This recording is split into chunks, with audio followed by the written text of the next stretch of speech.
So with that, let's move to the next scandal, because you know who's been involved, allegedly, in funding a lot of these protests? George Soros, right? George Soros, a super wealthy individual, hardcore leftist, spends his money on groups to advance his agenda both here and abroad. I guess he has a First Amendment right to do that. We can reject what he does. As long as he follows the rules, he has a right to do it. Well, does he need your tax dollars to do that type of work? Of course he doesn't. Well, don't you know it? At least under the Obama administration, they were giving him money, his open society organizations abroad. And so Soros is very active abroad. He was active in Central America. He's active in Central Europe. He's active all over the world, trying to impose his transnational socialist agenda on other countries. In Hungary, they resisted strongly and pushed back against the Soros entities that were placed there. But other countries like Macedonia and Albania, they're having a much more difficult time. And they're not helped by USAID and the State Department working hand in glove with Soros in those countries. Specifically in Albania, we already uncovered, through Freedom of Information Act litigation,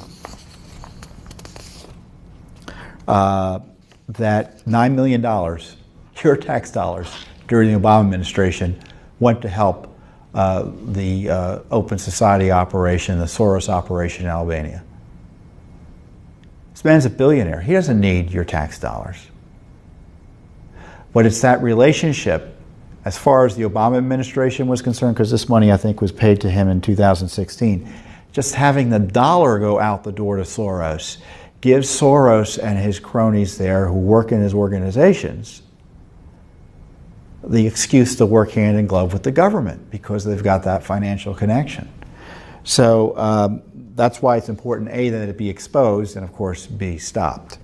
But secondly, we've received new documents as a result of, again, a lawsuit. Judicial Watch, you know, a lot of people talk about Soros. A lot of people say Soros is terrible, Soros does this, Soros does that. Well, Judicial Watch is in court trying to get information about what exactly your tax dollars are being used for with respect to Soros, and trying to figure out what his influence is, especially any inappropriate influence in our government decision-making and our foreign policy abroad. And these new sets of documents make it look like the State Department outsourced its foreign policy in Albania to the Soros operation. The documents show that Soros's groups were invited into an election rollout event at the U.S. Embassy in 2015. His top guy in Albania, which I guess isn't the end of the world, but it shows you just how close they were. It's pretty tough to get invitations to the U.S. Embassy abroad. You got to be connected.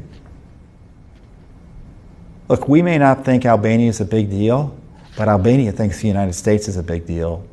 Generally speaking, it's a tremendously pro-American country. It's terrible corruption. Obviously, they still have the far-left elements from its days as a communist nation under the thumb of the Soviet Union. So its efforts to bring back markets, its efforts to bring back sensible government are being impeded by socialist entities under the Soros operation. And typically their ideas are, we have to have judicial reform, which is their vehicle for suppressing the will of the people in the legislature and the executive branch, or so, you know, their versions of them abroad. That's what's going on in Albania specifically. And not only that, according to the documents we've uncovered, Soros's people are invited into the embassy, into the United States government operations to figure out who to give money from. So not only are they getting your money, they're helping direct the spending of your money. Who knew that the United States government, the State Department, USAID, was allowing Soros operators to come in and help spend and direct their money? And there's a June 2015 email from Ilva Kuko, a program specialist in the Public Affairs Office in the U.S. Embassy in Tirana, which is the capital of Albania. He invites several people, including Dobrishi, who is Soros's top guy in Albania, to a donors grant reviewing meeting at the U.S. Embassy, in which participants would review applications for grants submitted by NGOs, non-governmental organizations, seeking U.S. taxpayer grant money from the State Department. And this is the invitation. Your valuable input and comments will be used by the U.S. Embassy's Democracy Commission, which has the ultimate authority in awarding the grant. So they were advising this government entity on how to spend money. Now you can bet if Judicial Watch, for instance, was seeking a grant in Albania, do you think Soros's companies or Soros's organization would approve that? Do you think the USAID, the deep staters there, would approve that? Of course not. This same guy, Kuko, invited the Bushi to another U.S. Embassy Democracy Commission small grants program grant proposal technical review meeting in that same year, 2015. And they said in this email, it says they're going to focus on applications dealing with anti-corruption. Now, of course, you know, one of Soros's big political friends in Albania is terribly corrupt, the prime minister. So the irony there is rich. But I don't know about you, but I don't want any George Soros anywhere near our State Department or our United States Agency for International Development. I don't want his operatives directing the spending of my money. Do you want those operatives directing the spending of your tax money? I don't. And why is it Judicial Watch that's exposing this? Where's Congress? Where's the media? This is a scandal.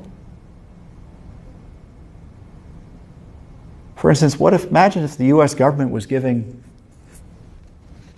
there's just simply no comparison in terms of the vast wealth and influence Soros has with anyone on the conservative side, simply as anyone like him. And he's getting money to advance his radical agenda by working with U.S. government entities in the State Department, which are hostile to our values. These are deep staters, anti-Trumpers, you name it. They don't want a strong America. They don't want conservative They don't want conservative governments in other countries. So they misuse their positions of power working with outside groups like Soros. They funnel the money, and in the case of Albania, they actually bring Soros in, or his operatives in, to help spend the money and direct it to others.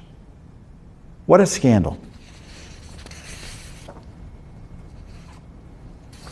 Another email, 2016, election year.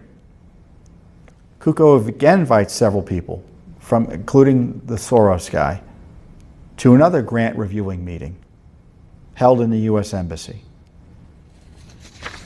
So this is pretty serious, because my understanding is, because we've done these investigations, the attitude continues both in USAID and the State Department.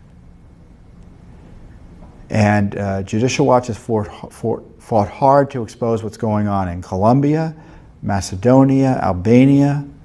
We're investigating Hungary. But Soros has the support of, as I said, these deep staters in the State Department and elsewhere in our government to direct the use of your money and get your money directly to advance his agenda. So the next time, and of course, you know, when he gets money abroad, that frees up money here at home to advance his agenda. So when you hear Soros groups, you know, protesting on the Hill or intimidating people on the Hill, well, you know, just so you know, your tax dollars are indirectly supporting that. Isn't that outrageous? But you can trust Judicial Watch to get to the bottom of it. We are not going to be cowed by the Soros crowd. We're going to keep on asking questions. We're going to keep on suing in court.